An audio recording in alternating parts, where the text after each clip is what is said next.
Ganito naman gawin mo sa glutinous powder mo. Grabe ang sarap niya. Talagang masasabi mo talagang ulit-ulitin mo pag natikman mo to.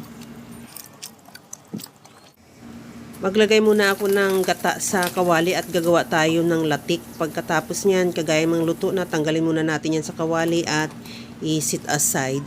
Sa mixing bowl naman, naglagay ako ng 500 grams na glutinous powder. Nilagyan ko na rin ng 400 ml na gata at saka 390 grams na condensed milk.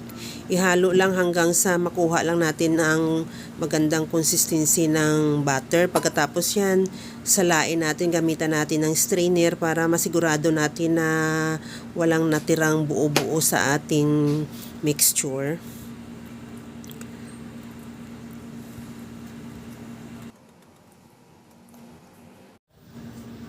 Pagkatapos yan, ilipat ko yan sa dalawang lagayan.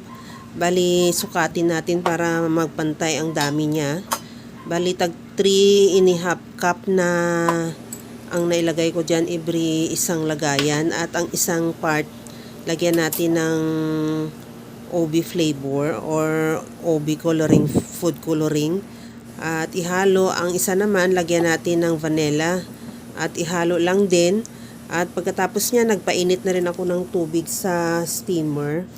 At ginamitan ko yan ng pagaya lang yan, no, ng parang sa ensaymada. At brinas ko na rin yan ng coconut oil. At ilagay na natin yung unang OB flavor. At takpan muna natin yan hanggang sa maluto, or basta niluto ko yan ng mga 5 to 8 minutes.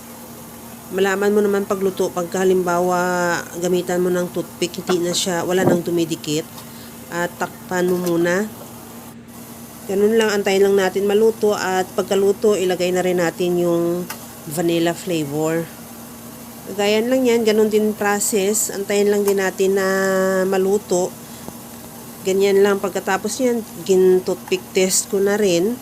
Pag wala nang dumikit, ibig sabihin luto na. Tanggalin muna natin yan dyan sa ating steamer at palamigin.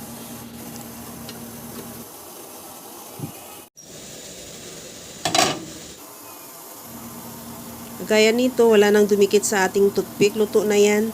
Palamigin ko na lang muna yan. Saka natin itanggalin dyan sa molder. At ilagay ko yan sa dahon para hindi magdikit. Kasi madikit talaga yan pagka hindi natin lagyan ng dahon o kaya ibabras ng mantika.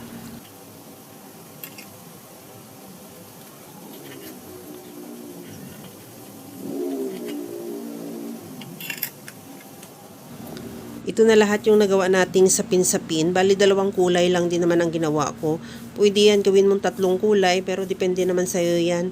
At tapingan sa lang natin sa ginawa natin kaninang latik. Kagaya lang yan sa ginagawa ko. Okay na yan, ready to serve na. Kaya mga kalasa, kung nagustuhan mo yung ating video, please like na lang at pakishare na rin sa inyong mga friends. At kung bago ka pa lang sa aking channel, subscribe na at i-click mo na rin ang bell button para sa mga notification. Ito na yung ating sapin-sapin na talagang napakasarap niya. Tamang-tama lang yung tamis. At hindi siya nakakaumay. Talagang kahit maparami ka, talagang hindi ka magigilty na sobra ang tamis niya. Okay na to. Hanggang sa muli mga kalasa. Thank you for watching. Bye-bye.